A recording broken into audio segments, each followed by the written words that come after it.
जय माता की प्यारे दोस्तों, कैसे हैं आप सब। भगवती देवी के कोमल चरण कमलों में प्रणाम करके आज हम 12वां अध्याय देवी चरित्र के पाठों का महात्म्य पढ़ने जा रहे हैं। आशा है आप सब जुड़े रहेंगे। जय माँ भगवती। देवी बोली, देवताओं, जो पुरुष एकाग्रचित होकर मेरे इन स्तोत्रों द्वारा मेरी स्तुति करता है उसकी सभी बाधाएं मैं निश्चय ही दूर कर दूंगी। और जो मधु और केटव का नाश, महिषासुर का वध, शुम्भ निशुम्भ के संहार आदि पर शंखों का पाठ करके तथा अष्टमी, चतुर्दशी और नवमी को एकाग्रचित मन से मेरी भक्ति पूर्वक स्तुति करेगा, मेरे उत्तम चरित्रों का महात्मन पढ़ेगा, उन्हें किसी भी प्रकार का अनिष्ट छू नहीं सकेगा और न ही पापों से उत्पन्न आपत्तियां उन्हें दुखित कर सकती है, न दरिद्रता प्राप्त होगी, न प्रियजनों का वियोग दुख सहना पड़ेगा।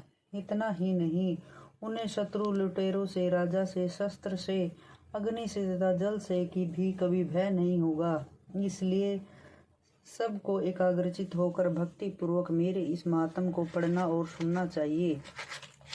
मेरा यह चरित्र परम मंगलकारी है। महामारी से उत्पन्न सभी उपद्रव्यों तथा तीनों तापों को मेरा यह महात्मन शांत कर देता है। जिस मंदिर में नित्य ही मेरा यह महात्मन पढ़ा जाता है उस स्थान को मैं कभी नहीं त्यागती, वहाँ सदा मेरा वास रहता है। बलिदान, पूजा, अग्निहोत्र एवं महोत्सव के अवसर पर मेरे चरित्र का पाठ करे और सुने। इस प्रकार विधि जनित कर अथवा बिना जाने बलि, पूजा, हवन आदि से जो कुछ भी करेगा उसे मैं बड़ी प्रसन्नता के साथ ग्रहण करूंगी।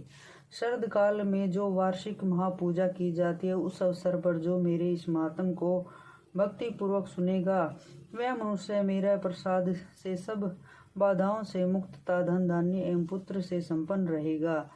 मेरी उस पर कृपा रहेगी, इसमें संशय नहीं है। मेरे इस महात्मन शुभ उत्पत्तियों तथा युद्ध में किए गए मेरे पराक्रमों को सुनकर मनुष्य निर्भय हो जाता है, उसके शत्रुओं का नाश हो जाता है और उसका सब प्रकार से कल्याण होता है तथा उसका कुल सुखी रहता है। सर्वत्र शांति, कर्म से बुरे स्वप्न दिखाई देने पर तथा ग्रह जनित भयंकर पीड़ा उपस्थित होने पर मेरा यह महात्मन सुनना चाहिए। इससे सभी विघ्न तथा भयंकर ग्रह बाधाएं शांत हो जाती है और मनुष्य द्वारा देखा हुआ बुरा स्वप्न भी शुभ स्वप्न में बदल जाता है।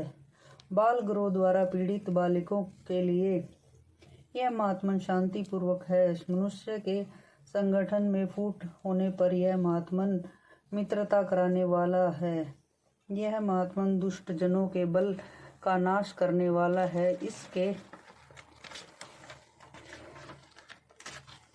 पाठ मात्र से राक्षस, भूत और पिशाचों का विनाश हो जाता है। मेरा यह संपूर्ण महात्मा मेरे सानिध्य प्राप्त कराता है। पत्र, पुष्प, अर्ध, धूप, गंध तथा उत्तम सामग्रियों द्वारा मेरी पूजा करने से, ब्राह्मणों को भोजन कराने से, होम से, प्रतिदिन के अभिषेक से तथा अन्य अनेक प्रकार के पदार्थों के दान से वर्ष भर जो सब मेरे अर्पण करे के आराधना करते हैं, इससे मैं बहुत प्रसन्न होती हूँ। वही प्रसन्नता मेरे इस महात्मन के एक बार सुनने से होती है। इसे सुनते ही सभी पाप नष्ट हो जाते हैं और आरोग्यता प्राप्त होती है। मेरी उत्पत्तियों का कीर्तन सब भूतों से रक्षा कराता है। युद्ध में वर्णित मेरे चरित्र दुष्ट असुरों का संहार करने वाला है। इसको सुनने से मनुष्य को शत्रु का भय नहीं रहता। देवतागण, तुमने और महर्षियों ने जो मेरी स्तुति की है वे सभी मंगलमयी बुद्धि प्रदान करती है।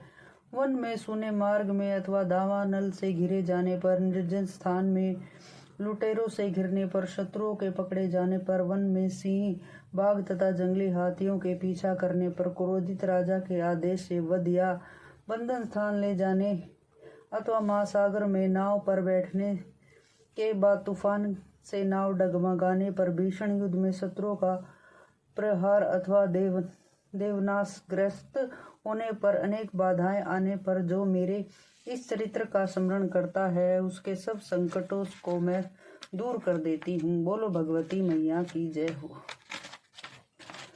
ऋषि बोले, इस प्रकार कहकर प्रचंड पराक्रम वाली भगवती चंडिका सब देवताओं के देखते ही देखते अंतर्ध्यान हो गई। फिर सभी देवता शत्रुओं के मारे जाने से निर्भय होकर पूर्व की भांति एक भाग का भोग करने तथा अपने अपने अधिकारों का पालन करने लगे। संसार का संहार करने वाले भयंकर अतुल पराक्रमी नीच देव शत्रु शुंभ तथा निशुंभ महाबली दैत्य के युद्ध में देवी द्वारा मारे जाने पर शेष दैत्य पाताल में चले गए। हे राजन, इस प्रकार भगवती जगदम्बिका नित्य स्वरूपा देवी बार बार प्रकट होकर जगत की रक्षा करती हैं। वे ही विश्व को मोहित करती है, वे ही जगत को पैदा करती है तथा वे ही प्रार्थना किए जाने पर संतुष्ट हो विज्ञान एवं समृद्धि प्रदान करती है। हे राजन, महाप्रलय काल में महामारी स्वरूप से यही देवी संपूर्ण ब्रह्मांड में व्याप्त हो जाती है।